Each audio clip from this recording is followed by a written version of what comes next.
이 업계에서 1급, 그러니까 A급도 아니고 저 C급들, 그러니까 업계에 세출된 사람들 데려다가 시키고 있더라고요. 그래서 뭐야, 제가 A급 와도 안 될 건데 C급을 데려다가 A급한테 물으면 안 된다고 할 테니까 안 하겠지만 안 가지도 않아요. 왜냐면 A급도 돈 잘 벌고 있기 때문에. T는 또 하나 있어요. 또 하나 트리지인가요? 하나 있어요. 트리지. 거기도 나라도 빠진 것 같아요. 그러니까 모르면서 들어와갖고, 그러니까 그러니까 항상 그 사람들 존중감이 없는 것 같아요. 과거 사람들 존중감이 없고, 보면은 만나는 사람이 보면은 S대 교수님 만나고 오는데 그분은 분자생물학과도 분인데 거기 가서 그런 걸 왜 물어봐? 분자육종 뭐 이런 거 했던 분들이 그거 왜 물어보면 그 사람이 알리고 책으로 뭐 이렇게 그러면 거기 된다고 이렇게 하니까 대답하라고 이게 뭐 디지털 육종 나오는데 디지털 육종도 육종한 사람들 물어보면 안 해요. 현장에서 이게 교배하는 게 중요하지 뭐 그래도 근데 개념이거든요. 좀 개념 갖고 사람들이 가르쳐야 애들을. 그렇죠. 이론적으로는 뭐 가능할 수도 있는데 실질로는 안 하고 있는데 그거 가르치고 있어요. 그래서 실질적으로 한 사람들이 나중에 가서 글로 전환이 된다고 하면은 오케이인데 이상한 일을 막 계속 발생하고 있습니다. 아무튼 쓸데없는 일 같고요. 그래서 이게 완전 밀폐형 같은 경우는 보게 되면은 이렇게 되면요 반밀폐형 호실이 가능하죠. 그다음에 완전 이론적으로는 밀폐형 호실도 가능하다. 그래서 장점은 광을 최대로 들어가 있습니다. 광 투하율 최대 뭐예요? 창을 좁게 만들고 그러다 보니까 골조가 좁게 들어가서요 최대한 광을 많이 사용할 수가 있어요. 그 다음에 곤충 유입이 방지되고 이산화탄소를 탄산식을 했을 때 밖으로 빠져나가는 공기가 적다 보니까 훨씬 더 효율적으로 이용할 수가 있고 냉각에 대해 사용되는 온실가스 소용도 줄어든다고 하는데 이거는 잘 모르겠어요. 내가 아직까지는 제가 모르겠고 이게 반밀폐형 온실이 가장 많이 지어지는 지역이 어디냐면은 여기 사우디하고 카타르 UAE 지역들이 제일 많이 지어졌거든요. 사막 지역이죠. 근데 여기서도 현재 제가 한 2018년도에 UAE하고 카타르 쪽에 사업을 하느라고 연구 사업을 하느라고 갔었는데 그때 막 짓고 운영이 되고 있었는데 최근에 갔다 온 사람들이 이제 들어보니까 최근에 갔다 온 저희 뭐라고 하죠 인맥 안에 들어간 사람들이 이쪽 가서 다녀서 조사해 보니까 반밀폐형 온실이 중단이 됐대요. 지금 다 건설 비용이 너무 비싸고 유지 비용이 비싸갖고 거기서도 안 된 이제 지금 경제성이 없다고 판단이 돼서 줄어들고 있고 지금 그러면은 UAE 카타르에서 제일 많이 지어진 온실이 뭐냐? 스페인형 온실들. 스페인 온실 한번 보여준 적 있죠? 비닐 0.1mm에다가 하얀 비닐 들어가 있고 아무것도 안 들어있고 펜앤페이퍼 정도 들어가 있고 그리고 수경재배 정도 들어있는 그 온실들을 지어져 있고 그런 걸 주고 있대요. 그래서 농사가 언제 됐느냐? 한 10월 초에 정식 들어가서 5월 말 6월 초까지만 수확을 하고 비워놓는데요. 차라리 돌릴 생각을 안 하는데 왜냐? 안 되니까 원호 에너지가 많이 들어가니까. 그래서 그쪽 얘기를 원래 그렇게 해서 그렇게 하고 있다고 하더라고요. 실질적으로 지금도 반밀폐 온실이 그 제일 많이 였던 사막 지역에서도 지금은 약간 포기한 쪽으로 가고 있어요. 왜냐 에너지가 너무 들어가니까 얘 자체도 얘는 반밀폐 온실은 에어컨으로 하는 거 아니죠, 냉방을. 그럼에도 불구하고 에너지 비용을 감당 못한대요. 그렇죠? 우리는 뭐 공기열팀 펌프로 한다고 하는데 공기열팀 펌프를 제가 의심하는 이유 중에 하나가 에어컨 써서 옷을 냉각하겠다는 얘기인데 전기요금이 우리보다 훨씬 싼 그런 사막 지역에서도 안 하고 있는데 이게 그러니까 안 한다기라 포기하고 이제 서서히 사라지고 있는 상황인데 이게 될까? 항상 의심이 가는 것들이다. 그냥 이렇게 있다 생각하시고 저는 반밀폐 온실에 대해서는 좀 제가 좀 의심이 많다는 거고 단점은 이제 캐노피 하부의 증산 증가는 강광에서 이제 하부 그러니까 아래쪽이죠. 캐노피 하부의 증산 증가는 광광안에서 식물상부의 증산원에 적절한 냉각을 방해하고 온실을 냉각 후에 차가운 공기가 튜브를 통해 온실로 분배되어야 되고 튜브는 단열 및 냉각에 많은 투자를 돈이 많이 들어간다는 얘기 한마디로 차가운 공기가 작물 하부에 위치하면은 작물의 수직 온도 분포가 추적할 수 없으니까 위아래 온도 편차가 발생하고요. 착과 분량 및 착과의 속도가 느려지고 그러니까 찬바람 맞으니까 어떻게 돼요? 착과가 잘 안 되기도 하고 착색 분량도 발생할 수가 있고 이런 발생하는 수가 있고요. 근검부 온도가 낮아져 수분 스트레스를 받을 수도 있다. 아까 어디요? 입구 쪽 앞에 부분들. 그러니까 찬 공기가 너무 들어와 버리면은 오히려 근검의 온도를 왜냐면 보통 우리가 25도 정도 돼야 물을 잘 흡수하는데 16도, 18도 흡수를 잘해요. 근데 뭐가 문제예요? 위에서 물을 너무 많이 소모하고 있어요. 지금 생각죠. 그러면은 물을 충분히 올라갈 수 없는 상황도 발생할 수 있다는 거예요. 그래서 이런 것들을 감안해서 하려면 뭐가 있어야 돼요? 안에 열화상 카메라가 있어야 돼요. 기본적으로. 근데 열화상 카메라가 없이 반밀폐온실을 운전을 한다? 그러면은 사람이 이제 계속 조사를 해야 되는데, 그러니까 굉장히 조심할 것들이 많아요. 이것들을 보면 장비가 비싸고 내가 고온기를 극복하려고 했다고 하면은 실제로 내가 극복이 되는지를 봐야 되는데 관찰이 안 된다고 하면은 굉장히 위험한 상황이 올 수도 있고, 아니면 시설에 투자가 과잉이 될 수도 있죠. 아까 어떤 경우 얘기 들었잖아요. 반밀폐라고 하지만 창을 이 팬이 크게 잡고 그러다 보니까 창을 크게 만들고, 그러면 반밀폐가 아니고 그런 격실을 왜 만들었냐가 나타나 버리고 자동으로 연결돼 버려요. 그래서 항상 그래서 뭘 하려고 하면은 일단은 해외 사례를 분석하고 그 해외 사례를 갖다가 국내 이제 실질적인 전문가하고 의견을 나눠보고 의견을 들어보고, 그리고 그 다음에 또 이제 경제성을 분석해보고 내 들어갈까 말까 판단해야 되죠. 그리고 항상 저는 주장하는 것 중에 하나가 앞서가지 말아라. 한 5년 기다려라. 뭐 나왔어. 5년 후에도 충분하다. 굳이 혁신이 별로 없었어요. 실험 내도. 아까 뭐 환경제약 컴퓨터 그것도 거짓말이에요. 제가 말씀드렸죠. 제가 썼던 92년도, 93년도 프리바 버전과 현재 버전이 다른 게 없다. 가격만 싸졌다. 그래서 센서를 더 넣을 수 있다는 것 정도밖에 없어요. 혁신이 그렇게 많이 일어나지 않고 있는 거지. 그 다음에 그 온도가 균일하지 않거나 단열 튜브가 설치되지 않을 경우 차갑고 건조한 외부 공기는 온실의 열교환을 통해 온실 온도까지 가열로 튜브로 들어가므로 튜브 시스템 투자 비용이 크다는 거죠. 이게 단열 튜브를 사용해야 되는데 대개 보면 단열 튜브가 설치되지 않은 경우가 많고요. 이중 닥트가 설치되면 더 좋고요. 그런데 이중 닥트에 단열 튜브 사용하면은 이 비용도 100만 원씩 합니다. 그러니까 비싸죠. 그리고 단열 튜브는 내구성이 뭐 몇 년이나 할까요? 한 3년, 2, 3년이면 다 갈아야 되거든요. 그러니까 투자 비용도 만만치 않은 것들이죠. 그러니까 다 비용이에요. 다 돈이에요. 돈 아끼려고 일반 비닐 닦는 건 어떻게 돼요? 효과가 이제 못 구하는 거죠. 그러니까 내가 장비를 엄청 비싼 거 놨으면은 또 소모품도 엄청 비싼 건데 이 비싼 것들을 잘 이용해. 그러니까 사람도 좋아야 되고 설비도 좋아야 되고 사람이 좋아야 설비도 사용할 수가 있고요. 그리고 사람이 알아야 설비뿐만 아니라 설비에 들어가는 이런 다른 기타 부품에 대한 이용도 올라갈 수가 있어요. 그래서 내가 모르면은 굳이 그냥 가장 일반적인 사용하면은 별 문제가 없는데. 그리고 완전 밀폐형 문제는 또 하나가 가장 많은 수가 캐노피가 생산점이 빛을 많이 받잖아요. 그래서 가장 중요한 공기력 교환도 캐노피 상단에 있어야 돼요. 그래서 튜브 시스템과 함께 캐노피 상단에 포구를 달 수가 있어야 되고요. 수직펜 같은 경우는 저희가 이제 요즘은 끊으라고 하거든요. 수직펜 지금 옛날에는 수직펜 얘기했었는데 수직펜이 오히려 방해된다는 얘기를 하고 있고요. 환기가 없음으로 해서 완전 밀폐형 이건 완전 밀폐형은 다르라고 하네요. 반밀폐형은 달지 말라고 해요. 완전 밀폐형 같은 경우는 없어요. 지금 상업정원실은 완전 밀폐형실은 그냥 가상형실이에요. 아직 상업정원실은 없어요. 그러니까 비상업적으로 내가 영구적으로 목적으로 있는데 완전 밀폐형 온실은 현재 없어요. 현재 상업적 상태. 반밀폐형 온실도 여러 가지 문제가 있어서 진행이 멈춰 있죠. 상태가요. 완전 밀폐형은 놓고 이거는 지금 아직까지는 없다고 생각하시면 되고요. 그 다음에 아마 완전 밀폐형에는 수직펜이 있어야 되나 봐요. 왜냐면은 공기 수단이 위로만 가고 보니까 지금 우리가 반밀폐형은 아래에서 위로 올라가잖아요. 그러니까 아래에서 올라가서 창으로 빠져나가는 흐름을 방해하지 않기 위해서 수직펜을 달지 말라고 하거든요. 근데 완전 밀폐형은 밖으로 빠져나가는 게 없으니 위에서 아래로 내려갈 필요가 있겠네요. 환기가 없으므로 어때요? 해충 예방에는 긍정적이죠. 벌레가 들어올 수가 없죠. 너무 완벽하죠. 이것들이. 그 다음에 에어튜브 뭐 설비가 엄청 들어가고요. 그 다음에 기후 요인이 이제 높은 광광도와 균형을 이룬다고 하면 온도가 거의 필요가 없음. 최소의 법칙이라고 하는데 광광도가 높아서 온도가 그러니까 광이 높아. 그래서 내가 온도를 35도를 맞출 수가 있어.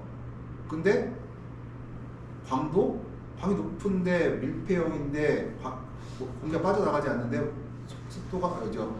온도가 35도를 맞추려고 하면은 뭐가 있어야 돼? 엄청난 냉각 장치가 안에 들어가 있어야 되겠죠. 이거는. 그러니까 이게 비용을, 그러니까 흔히 말해서 이거죠. 여기다가 에어컨 달아놓고 보강등 달아놓고 광 달아놓고 인공 조명 달아놓고 에어컨 설치하고 요거만 갖고 온실을 제어하겠다는 얘기인데 야, 식물공장. 왜? 그래서 식물공장. 식물공장은 제가 얘기 들었죠. 어때요? 경제성이 현재 원래 없죠. 거의 없어요. 하다못해 에어로포닉스라는 에어로포닉스라는 데다가 묻어난 거 보면은 예, 묻어난 거 보면 가장 경쟁력 있다고 빵빵하게 광고를 보낸 데가 있거든. 국내 사람들도 막 예측했는데 묻어나서 사라졌거든. 그렇게 했던 데다가 이거 사라질 수밖에 없을 것 같았어요. 보니까요. 왜냐면 상추값을 비싸게 받았거든. 근데 상추가 비쌌는데 보세요. 상추 왜 비싸게 받았냐면 우리 건 깨끗하대. 그래서 비싸게 받았다. 그게 한계가 있죠. 먹는 사람. 그러면 갖고 늘렸으니까 어떻게 될까요? 경쟁력 생기면은 이거 묻어났어요. 결국. 근데 뭐 지금 묻어났다고 하고 그 다음에 주간에 에어튜브가 있는 환기 시스템 사용해서요. 낮 동안에 에어튜브가 있는 환기 시스템의 역할이 없다는 건 아니에요. 일단 닫힌 스크린, 닫힌 현장 아래서 제시 시스템을 사용하고 캐너피와 튜브 환기 시스템을 사용하여 난방 에너지를 절약할 수 있고 환기 용량은 1제곱미터당 12 입방미터인데 이 정도면은 환기가 2번인데 되는 거죠. 이 시간당 폭은 8m, 길 100m 한동에 9,600 입방미터의 평형 용량과 800ml 나노미터의 튜브젤이 필요하다고 되어 있어요. 그러니까 이게 주간에 에어튜브가 있는 환기 시스템을 사용하려고 하면은 이 정도 용량이거든요. 그러면은 9,600이라고 하면은 볼게요. 9,600을 내가 파이널 갖다가 여기가 이제 폭 8m에 길이 100m에 9,600이라고 하면은 폭 8m라고 하면은 팬을 4m 간격으로 2개 설치한다고 하면 2개 설치했어요. 그러면 8,600 입방미터죠. 4,800 입방미터죠. 4,800m를 만약에 3,600으로 나눠보세요. 그러면은 한 초당 1.5 입방미터의 공기를 제거해야 되죠. 그럼 회대 용량이 이만큼 나오는데 800제곱미터니까 0.8m니까 우리가 이제 뭐죠? 지름 계산, 면적 계산해서 0.4 곱하기 0.4 곱하기 3.14 하면은 뭐가 나와요? 이 직격이 나오고 직격을 밀어주는 힘이 나오겠죠. 그만큼 모터를 달아야 되는데 일단 모터 용량이 커야 된다는 얘기고 이게 지금 이거는 이제 에어튜브를 이용해서 그냥 환기를 하는 거예요. 얘가 자연 환기가 아니라. 아침에 유입되는 광으로 스크린을 이제 열리기 전에 스크린 공기를 데울 수가 있는데 아침에 공실에 유입되는 광으로 스크린이 열리기 전에 스크린 위에 공기를 데울 수가 있어요. 보통은 환기를 위해서 스크린 랩을 사용하고 이 때문에 냉기가 떨어져 자물에 피해 발생하지 않도록 난방을 하는데 계속된 태양 복사 에너지 유입으로 온도가 급격하게 상승하고 환기창이 열릴 때 초과 에너지가 발생하여 에너지 낭비 발생을 하는데 이게 울트라 스크린은 여기서 했어요. 외계 온도와 연동하여 설치하는 건 좋다. 예를 들게요. 우리가 이제 알루미늄 스크린은 뭐랑 연결시켜요? 우리가 광하고 연결시키죠. 광하고 온도가 신경 없어요. 광. 예를 들어서 내가 50W 오케이 열어. 100W 열어 할 수 있어요. 그러니까 100W 열어는 언제냐면 보통 겨울철에 할 거예요. 50W 이런 거 할 거고 보통 요 정도 시기에는 해 뜨자마자 열어 할 거예요. 해 뜨자마자 열어. 그러니까 해가 뜨면은 일추가 넘게 열어. 일추가 되면은 여는데 20분 걸리거든요. 걸려놓고 그 다음에 요 에너지 스크린, 울트라라는 게 에너지 스크린은 외부 온도 연결하는데 외부 온도가 10도로 잡아놓고 예를 들어서 10도씨에서 울트라를 열어 할 수도 있고요. 5도씨에서 열어 할 수도 있어요. 이것들은. 이거는 일단 중요한 게 이제 울트라와 창은 별개의 문제죠. 울트라를 닫아놓고 외부 온도가 10도인데 열지 않을 수도 있다. 대신에 창을 열 수도 있다. 이거는. 외부 온도가 15도 있는데 그럼 일반적으로 울트라 열어야 되는데 창을 열 수도 있다. 왜 열까요? 내가 울트라 외부 온도가 15도 있는데 울트라를 열지 않고 창을 열 수가 있다고 했잖아요. 왜 그럴까요? 외부 온도가 10도인데 울트라 열어야 될 것 같잖아요. 근데 창을 열어버려요. 왜 그러냐? 바로 앞에 거. 뭐냐면은 뒤쪽에 있어요.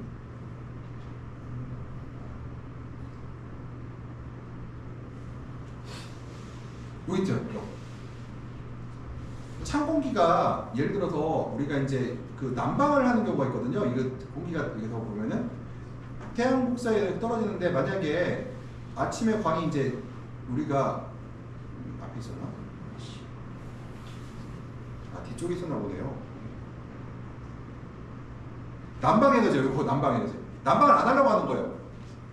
난방을 얘 말대로 커튼을 만약에 외부 온도로만 갖고 커튼을 열어버리면은 어떻게 무슨 문제가 발생하냐면은 난방을 돌려야 돼요. 그러니까 외부 온도 10도인데 내부 온도에 10도, 외부 온도 10도에서 내가 온실을 올려놓고 창을 열어야 돼, 커튼을 열어야 되거든요. 근데 내가 에너지를 사용하기 싫어요. 그럼 어떻게 하면 돼요? 그러면 습은 빼야 돼요. 그럼 어떻게 해야 돼요? 외부 온도가 10도일 때 광량이 100W면은 열지 말고 닫고 있다가 그 다음 창만 열어버리죠. 그러면은 안에 공기는 계속 햇빛이 들어오니까 온도는 올라가는 상태가 되고 습은 빠져나가고요. 그러면은 내가 에너지를 사용한다고 하면 어떻게 해요? 온도를 올려놓고 커튼을 열어버리면은 창은 닫은 상태에서 내가 에너지를 가질 수가 있어요. 그러면 근데 이렇게 할 거면 우리가 어떤 생각하느냐? 울트라 습관이 우리는 이제 요즘 에너지를 절약하는 쪽으로 많이 가다 보니 최근에는 그 안에 그러니까 외부에 알루미늄 광량에 대해서 걸어놓고요. 울트라 스크린은 내부 온도에 걸어놔요.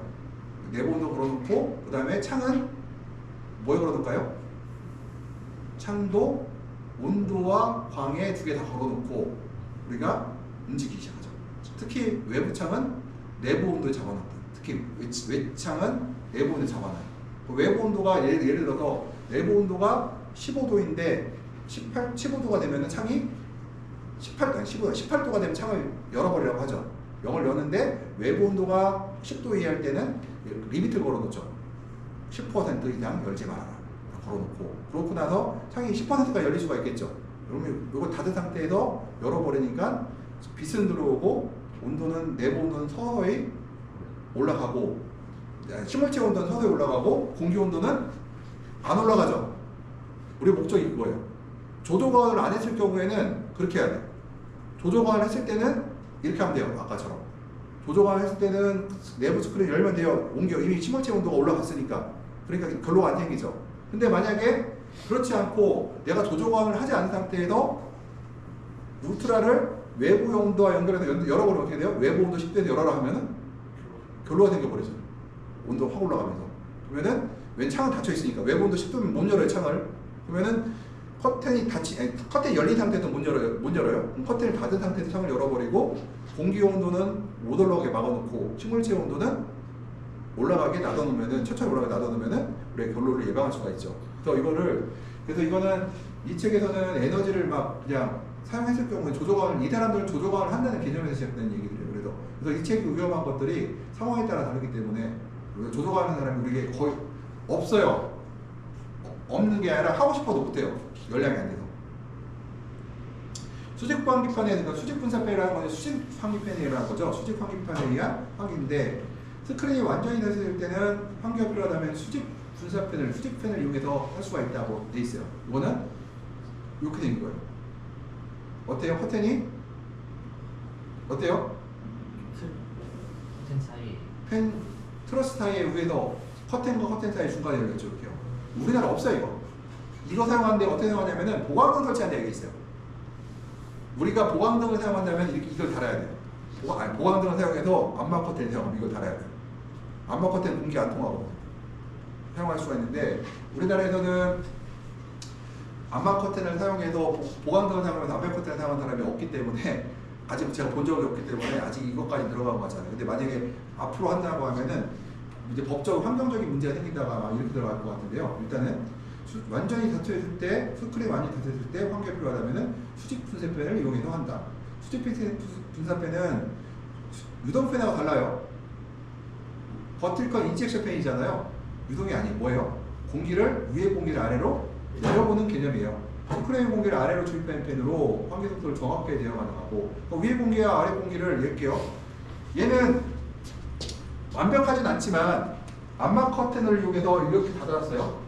그럼 여기는 공기가 안 통한다고 했죠. 이것들이요. 그럼 이걸 갖다가 여기서 팬을 달아서 팬에 모터가 있는데 얘가 초당 1立方m의 공기를 옮길 수가 있어요. 그럼 여기다가 이게 10개가 있어. 그러면은 10개면 1초에 12立方m 공기를 밀어낼 수가 있는 거죠. 내가 가동 시간을 계산하면은 위에 공기와 아래 공기를 교환하는 게 딱 나오죠. 이거는. 물론 100%는 아니에요. 어디나 틈이 있기 때문에 맞진 않겠지만 대략적으로 우리가 계산이 가능하다. 이거는. 근데 실제로 우리는 국내에서는 이걸 본 적이 아마도 쓰는 농장이 하나도 없을 거예요. 제가 알기로는 이거는. 일반적으로는 이거는 보강등이 달려있는 데서 거기 플러스 암막 커튼이 있어야 되고요. 만약에 우리 또 할 수가 있죠. 그럼 우리나라에서 어떻게 사용하면 될까요? 우리도 보온다격 커튼에 쓴 사람들이 이렇게 하면 돼요. 근데 미친 사람이죠. 뭐 이렇게 그냥 알루미늄 커튼 설치하면 되는데 비용이 훨씬 비싼데 저게. 예. 그러니까 우리가 안 맞고, 그러니까 보강등을 쓰면서 내가 바깥으로 빛이 못 나게 하는데 저거 사용한다? 오케이, 박수. 근데 내가 굳이 보온다격을 커튼을 사용하면은 저 작업을 해야 되거든요.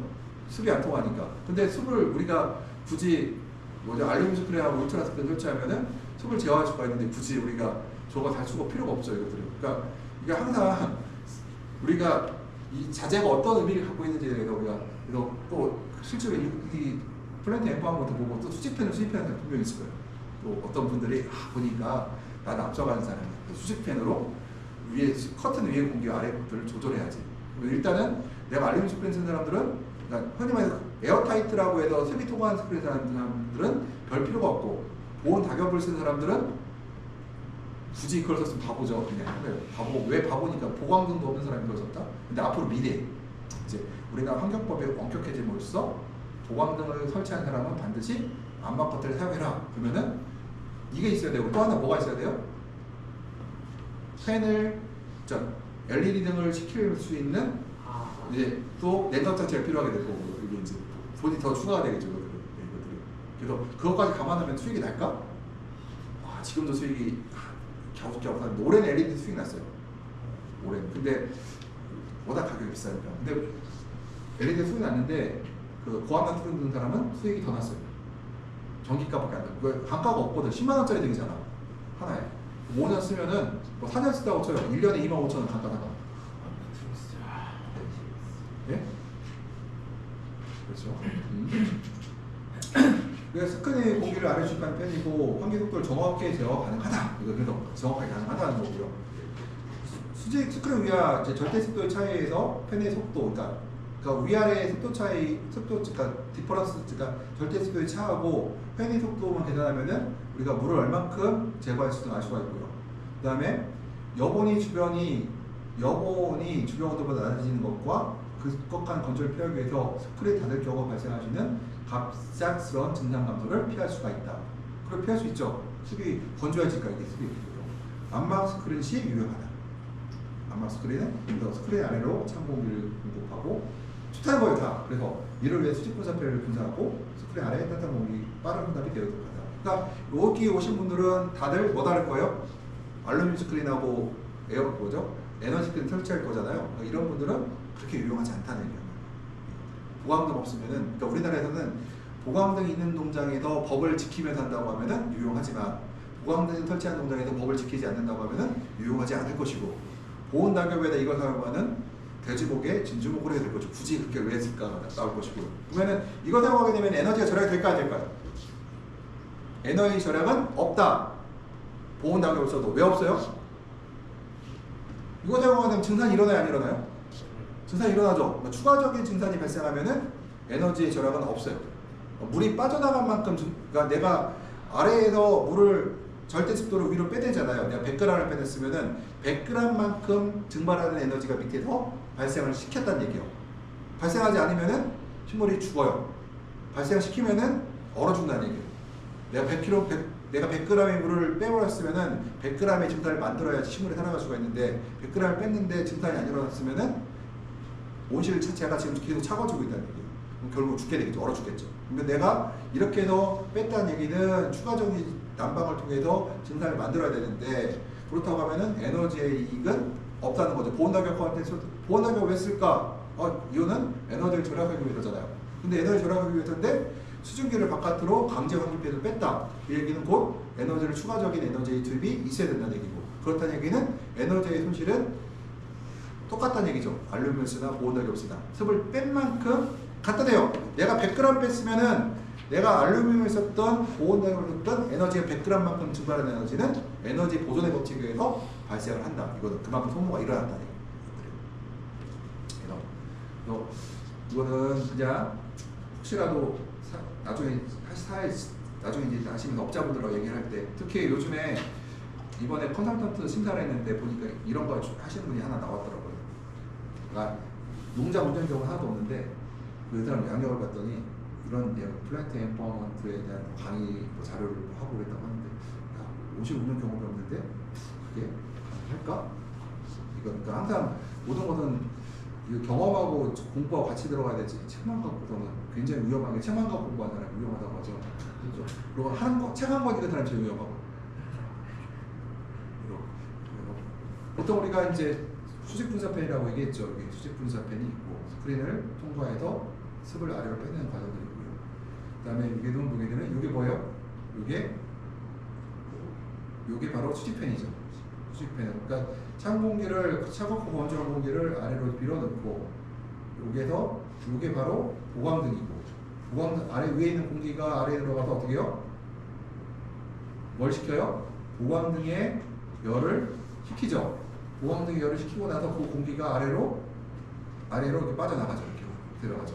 그러니까 결론적으로는 수직 분사펜은 목적이 뭐였어요? 보강등을 설치한 농장에서 효과적으로 보강등을 사용하고 쿨링도 하고 그다음에 그 열을 갖다가 아래로 전달시키기 위해서 사용됐던 것들이죠. 그러니까 이거를 사용하면 이게 뭐였어야 돼요? 이걸 수직 분사펜을 설치하기 위해서는 보강등과 바로 뭐가 필요하다? 수직펜이 또 필요하다는 거죠. 그러니까 이 온실을 요 높이가 몇 미터라고 했어요? 6.5m, 최소 6.5m. 이렇게 되면 7m까지 올라가야 돼요. LED랑 수직펜. 수직펜은 다 다르면 7m까지. 온실이 갈수록 더 비싸지고. 그러니까 장비가 축구가 높다는 얘기는 내가 장비를 달 수 있는 여력들이 더 생긴다는 건데 장비가 좀 달 때마다 온실 비용이 비싸지는 것도 있지만 장비값이 너무 들어가. 이게 다 돈이거든 이거든. 그러니까 생각을 많이 해봐야 되겠죠. 내가 그만큼 돈을 벌 것인가.